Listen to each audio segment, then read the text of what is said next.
Palavra da Verdade, com Hernandes Dias Lopes. Meus amados, nós vamos abrir a palavra de Deus na carta de Paulo aos Efésios, capítulo 3, verso 14. Hoje vou quebrar um pouco o meu protocolo e não fazer uma mensagem, um sermão expositivo, mas fazer um sermão que nós chamamos no seminário de sermão tópico, um sermão sobre um tema, porque hoje eu gostaria de tratar com vocês sobre um assunto da mais alta importância, um tema urgente, necessário, oportuno para a igreja, nessa conjuntura que estamos vivendo. Nós vamos tratar hoje sobre a oração, a força mais poderosa da terra. E esse texto, escrito pelo apóstolo Paulo, inspirado pelo Espírito Santo, Paulo diz assim no verso 14: por esta causa, eu me ponho de joelhos diante do Pai. Paulo tinha uma causa importante, urgente, e o judeu orava sempre de pé, mas havia alguns momentos em que ele colocava de joelhos para orar.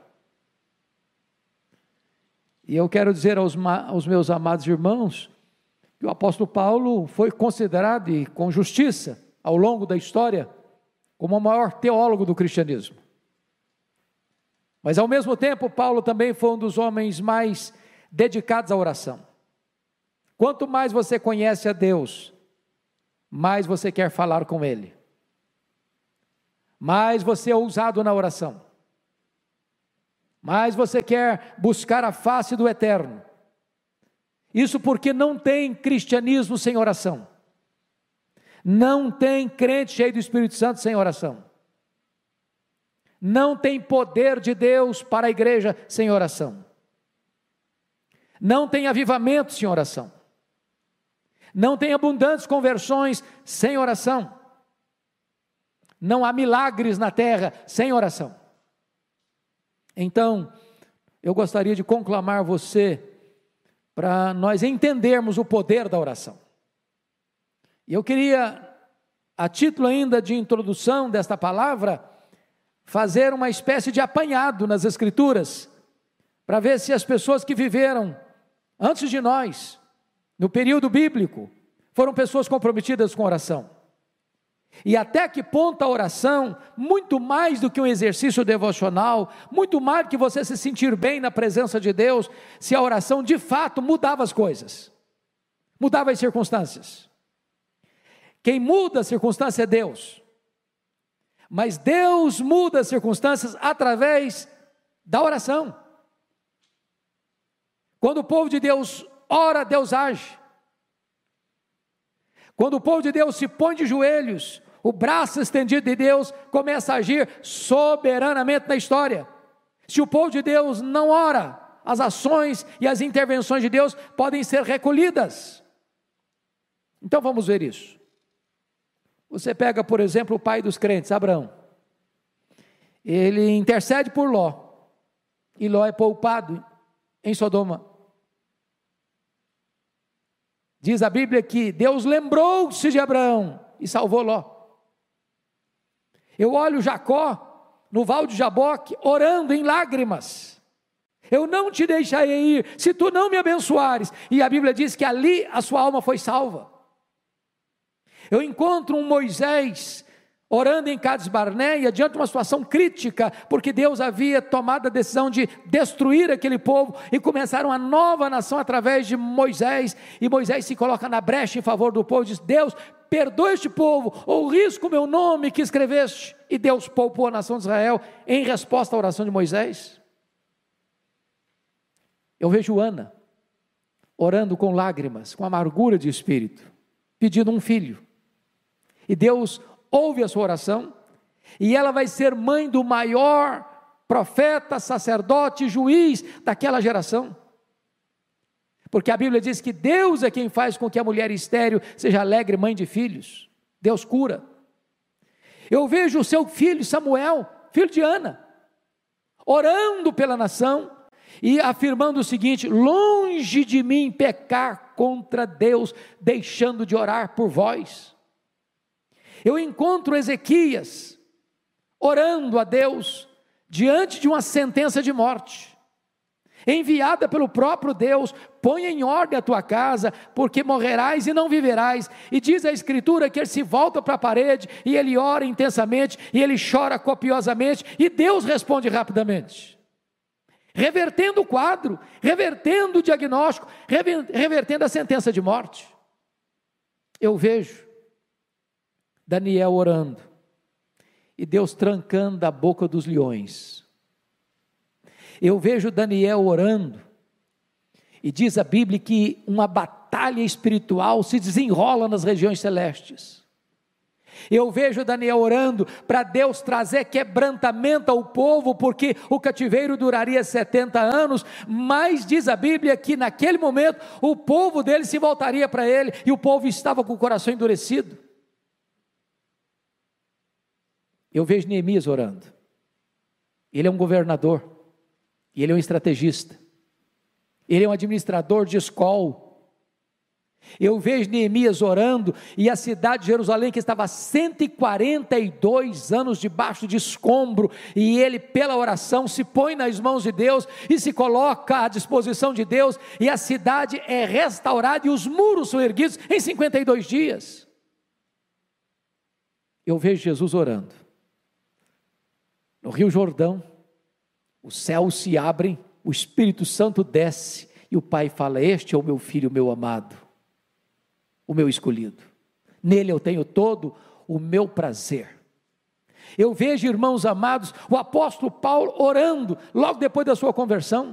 Esse homem ora na praia, esse homem ora na sinagoga, esse homem ora no templo, esse homem ora na prisão. Esse homem é um homem que ora sem cessar, e agora ele está diante de Deus, dizendo: por esta causa eu me ponho de joelhos.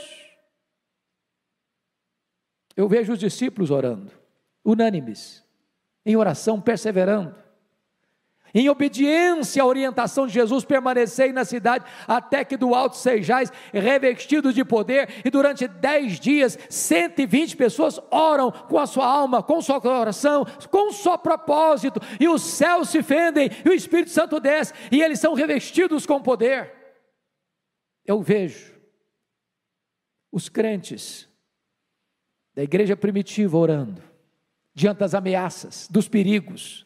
E diz a Bíblia que a casa treme, o Espírito Santo desce, e eles são cheios do Espírito Santo, e começam a pregar a palavra com toda a autoridade, ou com todo o poder.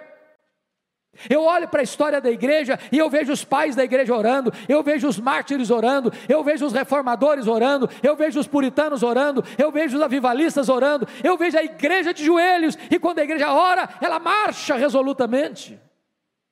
Então, dito isto, eu gostaria de olhar com vocês alguns pontos para destaque. Primeira coisa, irmãos, é que a igreja cristã recebe poder do Espírito Santo quando ela ora. A igreja está precisando do Espírito Santo, irmãos. Primeiro porque tem muita gente, mundo afora, desistindo do Evangelho, se apostatando da fé, igrejas fechando, denominações morrendo, denominações históricas perdendo milhares e milhares de membros todos os anos, seminários que outrora formaram pastores, missionários, hoje ensinam ceticismo, apostasia. É hora da igreja orar, para Deus reverter esse quadro, para Deus trazer um avivamento na Europa, na América, no Brasil, no mundo.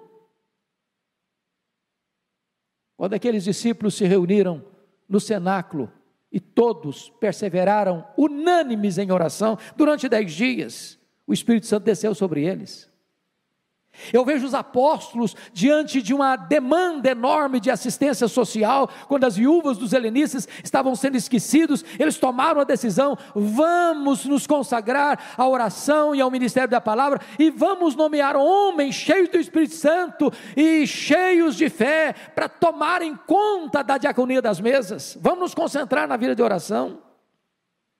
Eu vejo, queridos irmãos, que a igreja precisa orar. Mais do que nunca precisa orar numa crise como esta. Mas em segundo lugar, eu quero destacar que a oração é a base do avivamento da igreja. Como nós precisamos desse avivamento, irmãos. Nós não gostaríamos apenas de ler sobre o avivamento, de dizer para o povo: olha, houve um tempo em que Deus visitou o seu povo, em que Deus derramou o Espírito Santo. É gostoso ler, é importante ler o que Deus fez no passado em Jerusalém, o que Deus fez no passado em Antioquia da Síria, o que Deus fez no passado em Éfeso, o que Deus fez no passado lá nos primeiros séculos do cristianismo, o que Deus fez no passado lá na Reforma, o que Deus fez no passado lá na Inglaterra de John Wesley, o que Deus fez no passado lá nos Estados Unidos no século XIX com Dwight Lyman Moody, o que Deus está fazendo em outros lugares, mas nós queremos também aqui.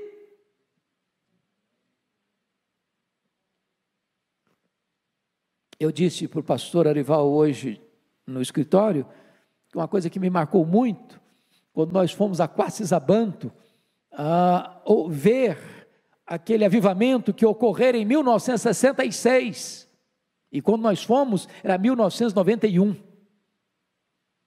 portanto, algumas décadas depois, e o pastor Errol disse o seguinte para nós: sempre que nós começamos a escrever sobre avivamento, é porque ou ele já foi embora, ou ele ainda não chegou. Porque quando ele chega, você não tem tempo para escrever nada, você só tem tempo para viver aquela experiência gloriosa. Como nós precisamos, irmãos, de um sopro de Deus, de um alento de Deus, de uma visitação poderosa de Deus, de uma manifestação do poder de Deus, tirando as cinzas, soprando as brasas, inflamando o nosso coração. Quantas pessoas apáticas, quantas pessoas acuadas, com medo, desesperadas, quantas pessoas que encontram até na pandemia uma boa desculpa para não estar na casa de Deus, quantas pessoas acovardadas. E hoje eu disse para o pastor Arival, quando entrei, me emocionei muito de ver essa querida irmã aqui no banco da frente, num balão de oxigênio, na casa de Deus. Ela tinha todos os motivos para dizer: eu não vou, eu não posso ir, e ela está aqui. Quanta gente com saúde, que arranja uma boa desculpa para não vir. E eu espero em Deus que não haja no coração das pessoas um amor fenecendo, uma chama apagando, um fervor desaparecendo. Precisamos de avivamento, precisamos de um sopro do Espírito.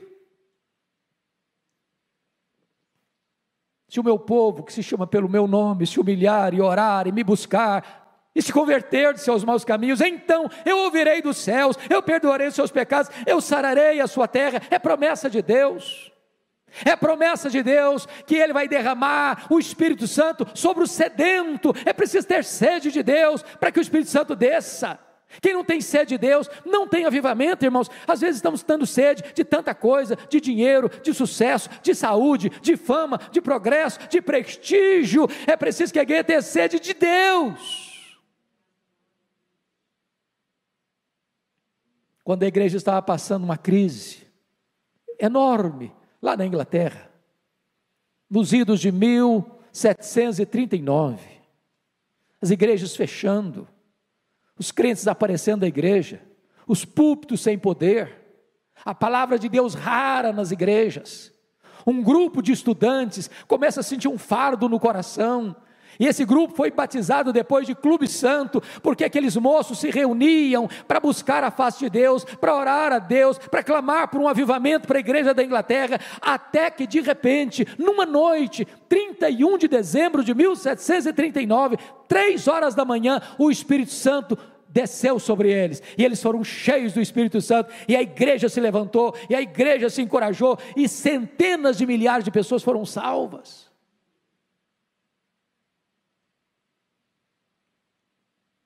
No século XIX, novamente, quando a Inglaterra estava varrida pelo liberalismo teológico, Deus levantou um homem chamado Charles Haddon Spurgeon, E aquele homem pregava para 12 mil pessoas, todo domingo, todo domingo, todo domingo. E alguém perguntou, mas qual é o segredo de tanta gente vir, e de tantas mudanças, de tantas conversões, de tanta manifestação do poder de Deus? Ele disse, é a reunião de oração da igreja na segunda-feira. Essa reunião de oração é a usina de poder da igreja.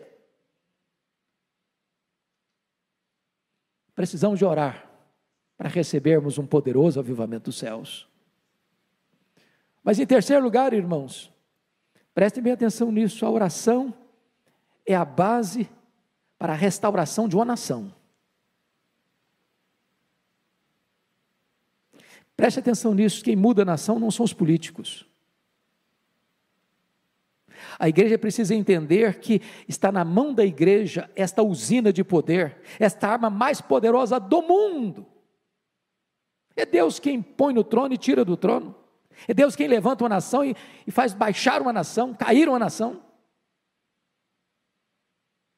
Olha para a história e você verá isso. Quando Ezequias orou, diz a Bíblia que Deus livrou Jerusalém e o seu reino, o reino de Judá, de um ataque terrível, de um poderosíssimo império, que já havia derrubado o reino do norte, Samaria. Deus poupou a nação, em resposta à oração do líder daquela nação. O doutor Edwin Orr, que talvez foi a maior autoridade sobre o avivamento no século XX, que esteve aqui no Brasil, no centenário da Igreja Presbiteriana do Brasil, narra sobre o colapso econômico que atingiu os Estados Unidos nos idos de 1850. Ele diz que naquela época os bancos faliram e fracassaram. Os empresários estavam em crise. As estradas de ferro faliram. As fábricas fecharam. Milhões de trabalhadores desempregados. É um cenário muito parecido, às vezes, com o que nós estamos começando a assistir no Brasil e no mundo. A economia colapsando.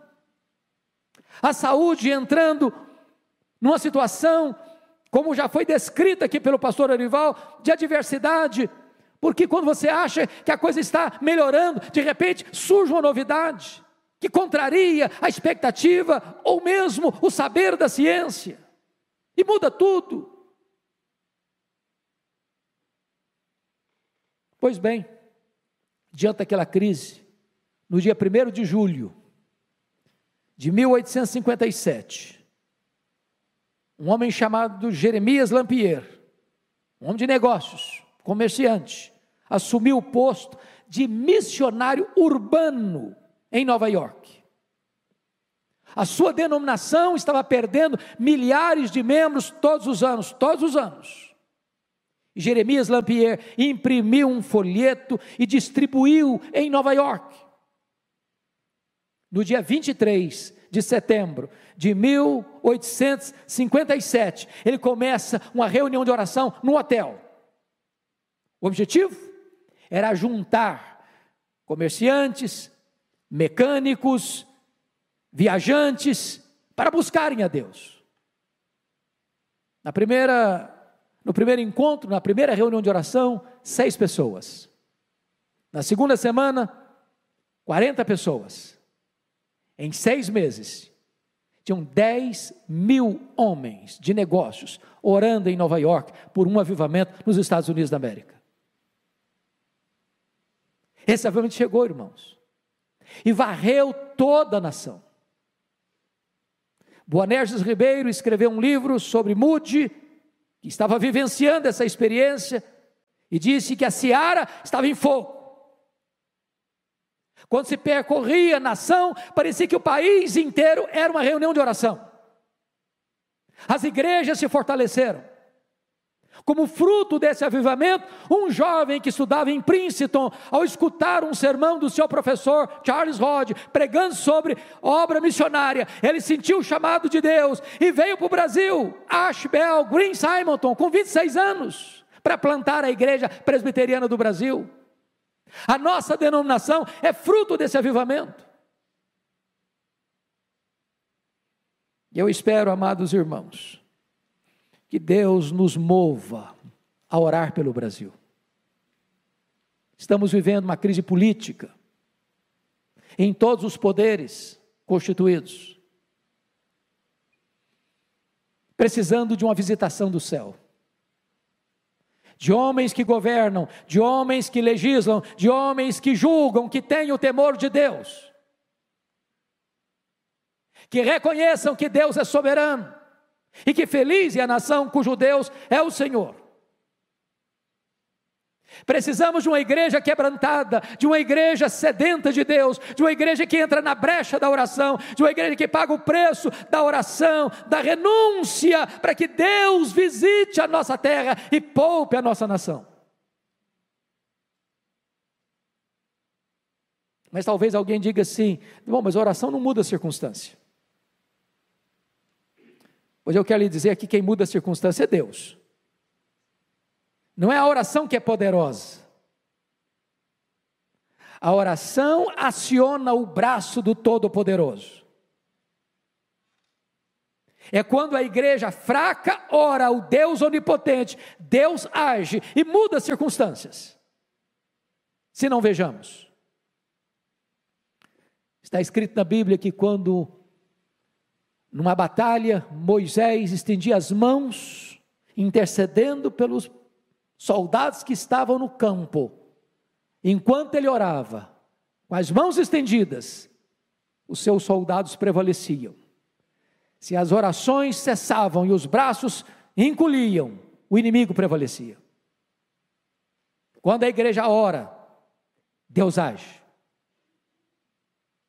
Quando a igreja ora, Deus faz o inimigo recuar. Quando a igreja ora, os milagres de Deus acontecem. Segundo exemplo que eu lhes dou, do próprio rei Ezequias. Porque duas coisas estavam acontecendo. Ezequias começa a reinar com 25 anos. Ele reina 29 anos. Quando ele estava com 39 anos de idade, ele enfrenta dois problemas impossíveis de serem resolvidos pelo engenho humano. Primeiro, um ataque militar do mais poderoso império do mundo, o Império Assírio. Maior império da época, já tinha derrubado Samaria, agora cerca Jerusalém, tem 185 mil soldados na época, mais do que a população de Jerusalém, cercando a cidade, e o rei manda um recado, e o comandante manda um recado para o rei Ezequias: pode se render, porque Deus nenhum pode livrar você da minha mão. Diz a Bíblia que Ezequias orou, e Deus mandou um anjo, e matou naquela noite 185 mil soldados assírios, e libertou Jerusalém, em resposta à oração.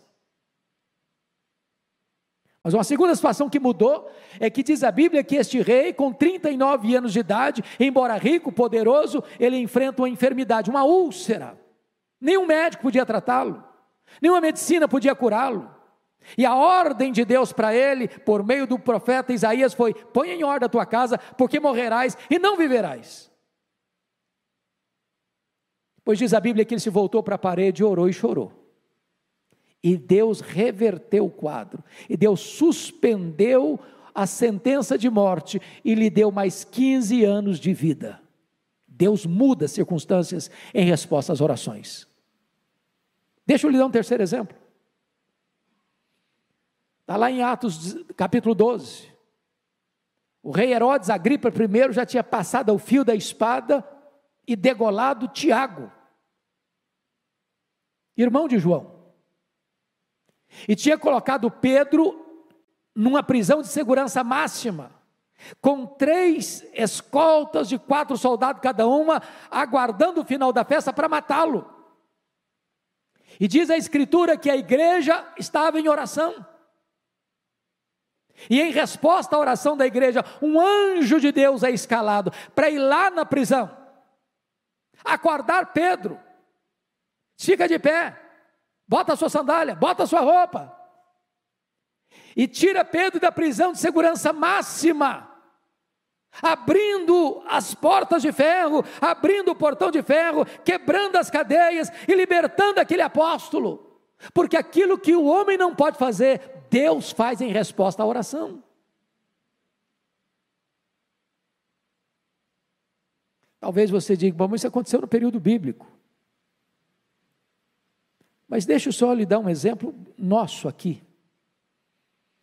Se você um dia tiver a paciência de ler o prefácio de Dona Eusa Lidório, ao livro que tive a bênção de escrever, Mães Intercessoras, você vai ver lá o relato de Dona Eusa Lidório, mãe de Ronaldo Almeida Lidório, quando ele estava pregando no Peru, entre o Sendero Luminoso, quando aqueles terroristas entraram dentro da igreja onde Ronaldo estava pregando, e botaram a mão nele, e o encapuzaram, e o jogaram dentro de um carro, e levaram-no para o paredão onde eram fuzilados.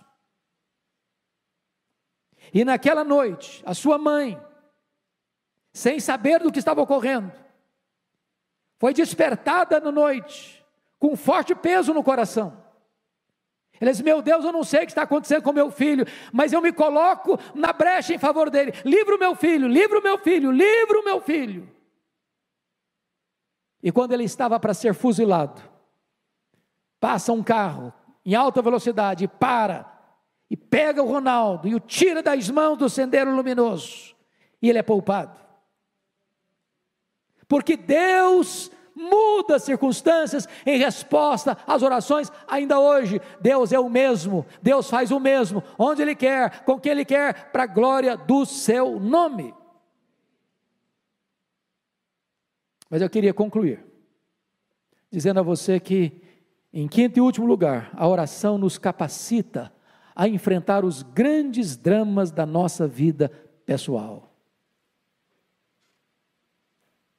Está escrito no Salmo 50, versículo 15, invoca-me no dia da angústia, eu te livrarei, e tu me glorificarás. Aqui uma ordem, invoca-me no dia da angústia. Aqui uma promessa, eu te livrarei. Aqui um resultado, e tu me glorificarás. Eu não sei qual a angústia que você passa, eu não sei qual a angústia que você enfrenta, eu não sei qual a crise que bate à sua porta, eu não sei qual a causa que você tem, que só um milagre resolve. Quem está te dando essa orientação é o próprio Deus Todo-Poderoso. Invoca-me nesse dia, eu te livrarei e tu me glorificarás. Eu vejo Davi chegando em Ziclag com seus companheiros, e quando ele chega e vê a cidade queimada, vê a cidade ferida, vê os filhos, as filhas, as mulheres levados cativos pelos amalequitas, os terroristas do deserto, e diz a Bíblia que ele chora até não ter mais forças para chorar, ao ver esse quadro. Seus homens estão revoltados com ele, por causa dos seus filhos e filhas, e querem apedrejá-lo. E naquela circunstância, Davi se reanimou no Senhor seu Deus, e pôs-se a buscar a Deus em oração. E ele faz uma oração e pergunta, perseguirei eu o bando? Alcançá-lo-ei? Em outras palavras, Deus, eu vou aceitar passivamente a decretação da derrota na minha vida, na minha família, na família dos meus amigos, ou eu vou reagir? E Deus diz para ele, reage Davi, porque tudo que o inimigo tomou de você, você vai trazer de volta. E Deus reverteu aquele quadro. E eles foram, e eles lutaram, e eles venceram, e eles tomaram de volta os filhos, as filhas, as mulheres, os despojos, tudo Davi tornou a trazer. Sabe por quê? Porque Deus responde às orações e reverte as situações mais difíceis, até mesmo impossíveis.